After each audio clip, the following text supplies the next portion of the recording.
우리에게 주시는 말씀은 민수기 5장 16절에서 31절입니다. 찾으셨으면 다 함께 읽겠습니다. 제사장은 그 여인을 가까이 오게 하여 여호와 앞에 세우고 토기에 거룩한 물을 담고 성막 바닥에 티끌을 취하여 물에 넣고 여인을 여호와 앞에 세우고 그의 머리를 풀게 하고 기억나게 하는 소제물 곧 의심의 소제물을 그의 두 손에 두고 제사장은 저주가 되게 할 쓴 물을 자기 손에 들고 여인에게 맹세하게 하여 그에게 이르기를 내가 내 남편을 두고 탈선하여 다른 남자와 동침하여 더럽힌 일이 없으면 저주가 되게 하는 이 쓴 물의 해독을 면하리라. 그러나 내가 내 남편을 두고 탈선하여 몸을 더럽혀서 내 남편 아닌 사람과 동침하였으면 제사장이 그 여인에게 저주의 맹세를 하게 하고 그 여인에게 말할지니라. 여호와께서 내 넓적다리가 마르고 내 배가 부어서 내가 내 백성 중에 저주거리 맹셋거리가 되게 하실지라. 이 저주가 되게 하는 이 물이 내 창자에 들어가서 내 배를 붓게 하고 내 넓적다리를 마르게 하리라 할 것이요 여인은 아멘 아멘 할지니라. 제사장이 저주의 말을 두루마리에 써서 그 글자를 그 쓴 물에 빨아 놓고 여인에게 그 저주가 되게 하는 쓴 물을 마시게 할지니 그 저주가 되게 하는 물이 그의 속에 들어가서 쓰리라. 제사장이 먼저 그 여인의 손에서 의심의 소제물을 취하여 그 소제물을 여호와 앞에 흔들고 제단으로 가지고 가서 제사장은 그 소제물 중에서 한 움큼을 취하여 그 여자에게 기억나게 하는 소제물로 제단 위에 불 사르고 그 후에 여인에게 그 물을 마시게 할지라. 그 물을 마시게 한 후에 만일 여인이 몸을 더럽혀서 그 남편에게 범죄하였으면 그 저주가 되게 하는 물이 그의 속에 들어가서 쓰게 되어 그의 배가 부으며 그의 넓적다리가 마르리니 그 여인이 그 백성 중에서 저주거리가 될 것이니라. 그러나 여인이 더럽힌 일이 없고 정결하면 해를 받지 않고 임신하리라. 이는 의심의 법이니 아내가 그의 남편을 두고 탈선하여 더럽힌 때나 또는 그 남편이 의심이 생겨서 자기의 아내를 의심할 때에 여인을 여호와 앞에 두고 제사장이 이 법대로 행할 것이라. 남편은 무죄할 것이요 여인은 죄가 있으면 당하리라. 아멘. 오늘 본문은 이스라엘 가정의 불륜 재판에 관해서 다루고 있습니다. 만약 불륜이 그 현장에서 적발됐다면 즉시 남녀 모두 투석형, 그러니까 돌에 맞아서 죽는 형벌을 당합니다. 그런데 그런 명확한 증거가 없을 때 어떻게 불륜을 조사하고 재판하는지가 오늘 본문의 내용입니다. 하나님께서는 이 재판 절차를 통해서 이스라엘 백성들에게 무엇을 말씀하고 싶으신 것일까요? 또 이 시대를 살고 있는 우리에게는 하나님의 어떤 은혜가 있을까요? 저는 오늘 여인을 여호와 앞에 세우고라는 제목으로 하나님께서 우리에게 주시는 은혜를 나누고자 합니다. 이 말씀을 읽고 있는 21세기의 현대인들은 크게 세 가지 문제에 부딪힌다고 생각합니다. 그 첫 번째는 이 재판을 정말 신뢰할 수 있는가? 이 절차가 정말 합당한가? 그것에 대한 질문인 것 같습니다. 그렇기 때문에 우선은 절차를 한번 살펴보고 싶습니다. 제사장이 토기에 불륜을 조사할 수 있는 특별한 시약을 조제합니다. 이 시약은요, 성막의 흙과 저주의 말씀을 물에 섞어서 완성합니다. 이 중에 저주의 말씀은 두루마리에다가 그 글자를 쓴 후에 그것을 물에다가 빨아서 넣습니다. 이 시약의 이름은 이른바 쓴물입니다. 아내가 유죄일 경우 소제를 드린 후에 이걸 마시면 넓적다리가 마르고 배가 붓게 됩니다. 이 표현을 히브리 원어의 용례로 생각해 보면 생식기관과 출산 기관에 문제가 생긴다, 이런 뜻입니다. 즉 불임이 될 거라는 그런 형벌이죠. 만약에 아내가 무죄라면은 아주 정반대로 임신의 복을 받게 됩니다. 이 시대는요, 자녀가 곧 하나님의 축복이고 경제력이고 생산력이고 군사력이던 시대이기 때문에 아내가 유죄냐 무죄냐에 따라서 그의 인생은 저주와 축복의 아주 극명한 갈림길에 서게 됩니다. 이런 방법으로 정말 불륜을 판별할 수 있는지 묻지 않을 수 없죠. 최소한 DNA 검사 정도는 해줘야 될 것 같은데 제사장이 만든 이 쓴물이 정말 효력이 있을까요? 본문 22절에서는 여인은 아멘 아멘 할지니라 이렇게 믿음을 요구하고 있습니다.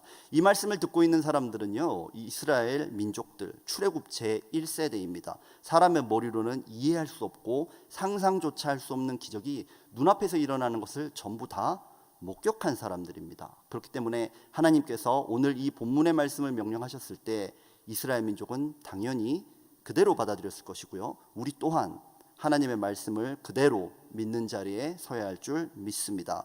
다만 출애굽 시대에 왜 DNA 검사를 안 하셨어요? 이런 질문이 말이 안 되듯이 제사장도 성막도 없는 오늘날에 출애굽 시대의 방법을 그대로 사용하겠다, 이렇게 주장하는 것도 하나님의 의도에 맞지 않다는 것은 분명합니다. 하나님의 말씀은 가정 내의 부정을 제거하는 것에 있지 그 절차 자체에 있지는 않기 때문입니다. 둘째로 부딪히는 문제는요, 이 재판의 피고와 원고의 법적 권리가 공평한가, 이 문제인 것 같습니다. 즉 형평성에 맞는가, 이 재판은 정말 형평성에 맞게 이루어지고 있는가, 이런 질문을 던지게 될 것 같습니다. 본문 31절에서 남편은 무죄할 것이요 여인은 죄가 있으면 당하리라 라고 말씀합니다. 아내를 아무리 의심해도 남편에게는 죄가 없다, 이런 말씀입니다. 아내가 유죄면 몰라도 만약에 무죄면 남편이 무고죄로 벌을 받아야 마땅해 보이지 않습니까? 지금 재판을 받으려고 그 성막까지 아내와 함께 걸어간 상황입니다. 많은 사람들이 뒤에서 아내가 부정을 저질렀다면서 수군수군 됐을 거고요, 많은 사람들이 비난하고 뒷담화하고 손가락질했을 것입니다.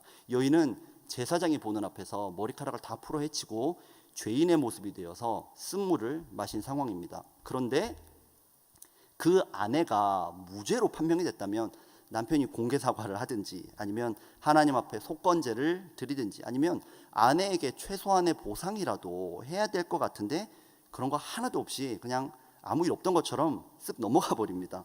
그래서 이 말씀을 읽는 사람들은 하나님도 가부장적이고 남성 중심적이구나, 이렇게 생각하곤 합니다. 그런데 시대상을 알고 보면요, 이 말씀은 완전히 정반대로 읽힙니다. 이때는 남자가 언제든지 여자에게 일방적으로 이혼을 통고할 수 있었습니다. 여성은 직업을 구할 수 없었기 때문에요, 이혼을 당하게 되면 수치스러운 건 둘째 문제입니다. 그 다음날부터 먹고 살 수가 없습니다. 그렇다 보니까 오늘 본문에서 남편이 아내를 제소하는 얘기는 나오는데 아내가 남편을 제소하는 얘기는 아예 언급조차 안 되죠. 만약에 아내가 제소한다면 그 모든 뒷감당은 결국 아내의 생명과 맞바꾸는 것이 됩니다. 그렇기 때문에 아예 언급할 필요조차 없었던 것이죠.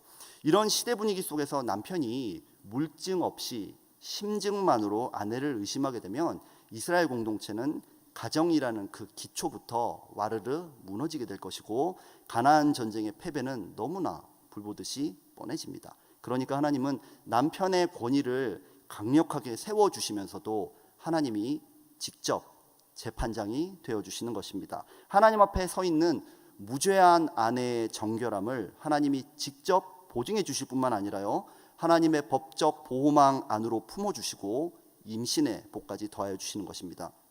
저는 그 기계적인 DNA 검사보다, 그 인간 최고의 기술이라고 주장하는 DNA 검사보다 하나님의 이 방식이 더 따뜻하게 느껴집니다. 하나님의 체온이 느껴집니다. 이 재판법은요, 약자인 아내들이 자신의 결백을 증명하고 보호할 수 있는 최후의 수단일 뿐 아니라 최고의 수단입니다. 하나님은요, 약자들의 눈물을 결코 모른 척하지 않으십니다. 이제는 남편도 세상의 비난과 오해도 각종 뒷담화도 이 여성의 결백함에 감히 도전하지 못하게 될 것입니다. 여러분이 가정이든 직장이든 학교든 어디서든지 간에 누군가의 갑질 때문에, 누군가의 근거 없는 비난과 뒷담화, 세상의 기득권 때문에 눈물을 흘리고 있다면, 심지어 하나님조차도 나의 상황은 모르시는 것 같아. 그런 상황조차도 하나님은 여전히 우리의 든든한 보호자가 되심을 믿으시기 바랍니다. 마지막으로 부딪히게 되는 문제는 이 불륜에 관한 말씀이 도대체 나랑은 무슨 상관이 있나, 이런 질문을 던지게 되는 것 같습니다. 이 재판이 촉발된 직접적인 이유가 본문에 나오는데요. 30절을 보면 그 남편이 의심이 생겨서 자기의 아내를 의심할 때에 라고 말씀합니다. 이것을 히브리 원어로 직역해드리면 이렇습니다. 질투의 바람이 그의 위로 지나가서 그가 그의 아내를 질투하게 됐다. 질투하는 바람이라는 표현을 한국어 성경에서 굳이 의심이라고 번역한 이유는 아마 그 남편이 아내를 질투한다는 말이 그 당시 번역 당시에 한국의 어떤 문화 상황에서 적절하지 않았기 때문이 아닌가 싶습니다. 그때만 해도 한국이 굉장히 가부장 중심적인 나라였잖아요. 그런데 그때 남자가 질투를 한다, 남편이 질투를 해? 이런 표현이 한국인들에게 직접적으로 와닿지 않았던 것 같습니다. 그런데 남자들도 여러분 질투합니다. 어제 그 에노케 효도관광을 잘 마치고 에노케 어르신들이 버스에서 쫙 내리시는데 꽃다발과 이렇게 막 내려오시는데 저는 꽃다발들이 내려오는 줄 알았어요. 보는데 뭐 어르신들이 질투 나기도 했지만 사실은 그 에노케 어르신들이 가지고 있는 그 젊음이 질투가 났습니다. 마치 수학여행 마치고 내려오시는 분들처럼 이렇게 막 손을 흔드시는데 내가 갔어야 되는데. 남자들도 질투합니다. 요즘 남자들은 질투하는 것 같습니다. 또는 이 바람을 가리키는 히브리어 단어가 영혼 할 때 그 영 있지 않습니까? 그 영을 가리킬 때도 동일하게 사용되는 단어입니다. 그렇기 때문에 남편에게 질투의 영이 임하면 질투로 인해서 마음에 의심이 싹트게 되기 때문에, 그래서 그렇게 번역했는지도 모르겠습니다. 그런데 성경에서는 이 질투로 자신을 일컫는 분이 계십니다. 그 사랑이 얼마나 뜨겁고 강렬한지 그 사랑을 묘사할 수 있는 이 땅의 표현은 질투밖에 없는 것 같습니다. 잠시도 다른 곳에 한눈 파는 것을 허락하지 않으십니다. 출애굽기 34장 14절 말씀을 다 함께 읽어보겠습니다. 여호와는 질투라 이름하는 질투의 하나님이니라. 아멘. 질투하는 영이신 하나님의 질투는요, 한치의 오차나 실수 없이 정확하게 우리를 감찰하고 있습니다.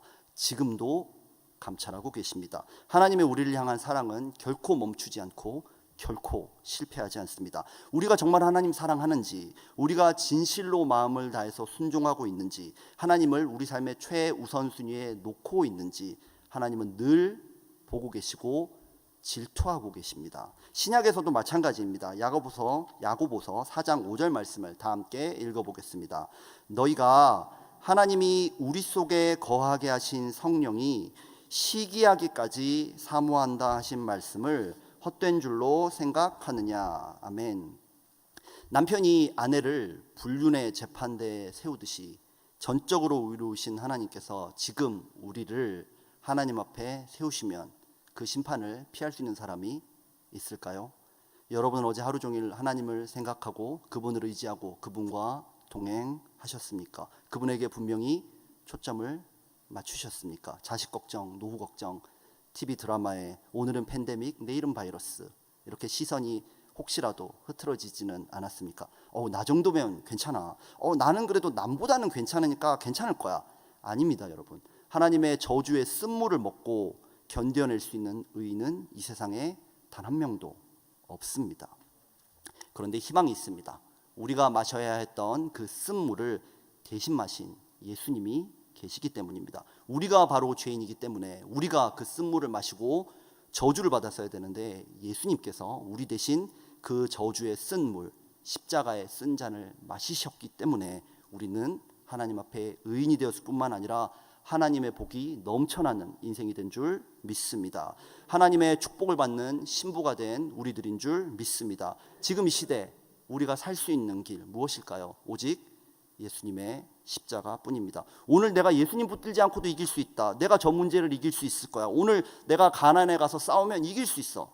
착각입니다, 여러분. 영적 간음, 우상 숭배를 이길 수 있는 힘은 아예 못 이깁니다, 여러분. 그것을 덮어버릴 수 있는 힘은 오직 예수님의 십자가뿐입니다. 예수님을 바라보고 십자가를 의지하고 그분의 이름을 선포하고 예수님의 십자가에만 초점을 맞출 때 우리에게 희망이 있는 줄 믿습니다. 왜냐하면 하나님은 붙들 것이라고는 십자가밖에 없는 연약한 사람들의 보호자가 되어주시기 때문입니다. 오늘도 주님의 보혈로 주님의 보호를 받으면서 그 믿음으로 승리하고 또 하나님의 놀라운 복을 충만히 누리시는 여러분들 되시기를 예수님의 이름으로 기도합니다. 아멘. 다 함께 기도하겠습니다. 주님 감사합니다. 예수님께서 우리를 위하여 저주를 받은 바 되사 율법의 저주에서 우리를 속량하여 주셨습니다. 오늘도 우리가 예수님의 보혈로 주님 앞에 담대히 나아가기 원합니다. 우리의 보호자이신 주님께서 오늘 우리의 시선을 예수님의 십자가에 고정시켜 주시고 그로 인해 하나님의 승리와 복이 넘치게 하여 주옵소서. 모든 것을 감사드리며 예수님의 이름으로 기도합니다. 아멘.